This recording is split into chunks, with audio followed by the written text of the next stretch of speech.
Hello, my name's Lindsay Turnbull and I teach biology at the University of Oxford. In this video, I want to show you why nearly all species reproduce sexually. It's actually a huge puzzle for biologists and it forms the core of Chapter 3 of my book, Biology, the Whole Story.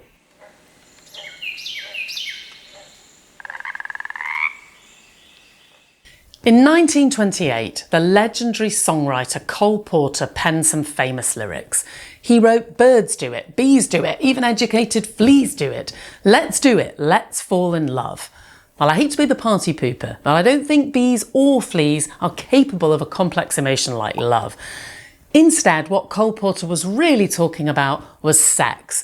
That is what is shared by all multicellular organisms. Let's think for a minute about how any organism reproduces. For single-celled organisms, reproducing is very simple. All it has to do is copy the genome, double up the ribosomes, make a bunch of proteins, and then it can simply split itself into two cells, making sure that each one has a copy of the genome and all the bits it needs. But as a multicellular being, you can't just carve yourself in two. Instead, most multicellular organisms set aside a group of cells and they're going to be responsible for creating the next generation, and the rest of the cells in your body, I'm afraid, are just doomed to die when you do. When individuals reach adulthood, those special cells spring into action and they start to produce sex cells or gametes. Now these come in two forms. There are egg cells, which are large and immobile, and there are sperm cells, which are much smaller but can swim actively. But whichever type they are, there's something very unusual about sex cells, and that's because they only contain half of the normal genome. Now, the genome in our bodies and in those of all multicellular creatures is actually a double act. So you have two copies of this crucially important instruction manual. And when gametes are formed, they're only given half of it, one copy of the instruction manual. And that's not enough to build a new organism. So each sex cell has to go out and find another sex cell, and only then will they have enough genetic material to start a new organism. Let's take a look at some fish who've heard the song of Cole Porter. They're in a stream somewhere and they've chosen a nice location which will be a good place for the young fish to grow up. And the adults are gathering and there's a bit of a frenzy going on. And then at some point the females start to release their egg cells into the water and the males will respond by producing clouds of sperm. And then the adults will simply disappear and take no more interest in the small developing fish. Now, at the point the adults disappear, the egg cells and sperm cells still have some unfinished business. So if we look into the water, we can see what's happening. The egg cells, which are huge, are rather few and far between, and then there are very large numbers of sperm cells gathering around them. And the sperm cells are trying to enter the egg, and there's a bit of a race going on because only one sperm cell can enter each egg cell. As soon as it has done, the egg cell membrane will harden and prevent any other sperm from entering. And as the sperm cell pushes through the cell membrane of the egg, it will push its half genome inside. And now the egg cell has two halves of a genome. That means it's got all the genetic material it needs so that it can start to divide and become a new fish. And this moment, called fertilisation, is a crucial step on the pathway that any organism takes from starting life as a single cell to ending up as a large multicellular being. So let's just recap what sexual reproduction is actually about. Multicellular organisms produce sex cells that only contain half of the genetic material that they actually need. Then they have to go out and find another sex cell, and by joining together in this process of fertilisation, they can restore the genetic material that they need. So you really have to ask yourself, what is the point of it? So the problem that biologists face is that there is an obvious cost to sex, and we can see that if we consider a fish who is asexual. So let's imagine that this fish produces egg cells in a different way. She just gives each egg cell an entire copy of her genome. That means that the egg cells can start dividing straight away and form new fish. They don't need to be fertilised by another sex cell.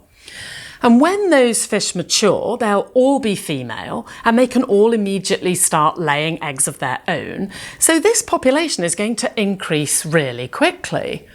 Now, if we compare that to the normal sexual fish and see what she's doing, she's going to give each of the egg cells half of her genome, and then they're going to be fertilised by sperm cells, which came from males.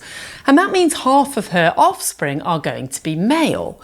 And the males don't have offspring of their own, they're just used to fertilise the egg cells from the females. So her population is not going to grow nearly as fast. And this is what biologists refer to as the cost of sex. It appears that an asexual female could easily outcompete a sexual female because she can just grow her population much faster. So we have to ask ourselves, if sex has such a massive cost, why bother with it? Well, first, actually not all species do. There are a few lizard species, a snake species, and some unusual small microscopic creatures called rotifers that live in ponds that don't. They just consist of all female populations that reproduce asexually. But what's interesting about all of those creatures is that they've only appeared in the last million years or so. Now you might think, well, that's a very long time, but not really. Animal life has been on the planet for 450 million years, and there are no asexual lineages that date back that far. So there must be some long-term advantage to sex. What might it be? Well, let's look again at the offspring of those different females. So the asexual female, we said, hands each of her egg cells a complete copy of her own genome. That's why they're all female. It also means they're going to be genetically identical to her and to each other. The sexual female is different though. She's given each of her egg cells a random half of her own genome, and now they're going to go off and merge with a sperm cell that could have come from all sorts of different males. So they're all going to get slightly different genetic material from the male, and so each of her offspring are going to be quite different. And you probably notice if you have siblings that they're not genetically identical to you, unless you're an identical twin. And we think it's this genetic variation that's so crucial because we know that the environment can change. Think about the peppered moth. For the asexual female, she's having to bet that if she's done well, then the environment won't change and her offspring, which are just like her, will also prosper. But for the sexual female, she's kind of hedging her bets. She's producing different kinds of offspring, so if the environment changes, hopefully one of them at least will be well adapted to it. And you might think, but does the environment really change that fast? Well, the physical environment might not, but a crucial part of any species environment is other species. They have to worry about predators, competitors, and crucially, parasites. Now, parasites get into the bodies of organisms and they start taking resources. And very often they're small things like bacteria with fast generation times, which means they can evolve pretty quickly. So multicellular creatures have got to be nimble if they're going to stay ahead in that race. And it seems that sex is crucially important in doing that. Well, irrespective of the costs and benefits of sex, sexual reproduction has had profound consequences for life on our planet. Individuals that belong to the same species can exchange genetic information via sexual reproduction. When they produce sex cells, they are able to combine with the sex cells from other individuals. And that means that members of the same species kind of take part in a shared common genome, but they don't share genetic information with individuals belonging to other species. They're reproductively isolated from them.